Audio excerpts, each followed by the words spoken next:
চাকরি চলছে? চলে এই কত তাতে কি মানুষ টাকা পয়সা দিচ্ছে আপনার? একেবারে মাথা নষ্ট হয়ে গেছে। তাই এরকম এরকম মানুষের কাজ করেন কে দাদা? কি করবে না হ্যাঁ, দেখি আপনি না। দিন মজুরি মানুষ। রাসূলুল্লাহ সাল্লাল্লাহু আলাইহি সাল্লাম বলছেন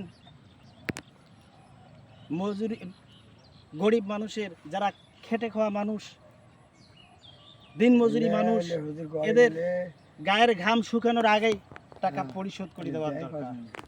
তাই গতবার ঠিক আছে, গতবার ঠিক আছে, ঠিক আছে, ঠিক আছে, জানা। গতবারও 800 টাকা আমি ক্যাশ নিয়ে জি জি জি আমি তো বাইরে জি খেয়াল করলাম থেকে কয়েক চাকরি করেছি জি, জি। চাকরি করেছি জি লাস্টে দেখি এমন পরিস্থিতি দাঁড়ালো জি, আমার যে ক্যাশটা আছে এই ক্যাশ টাকাও নাই?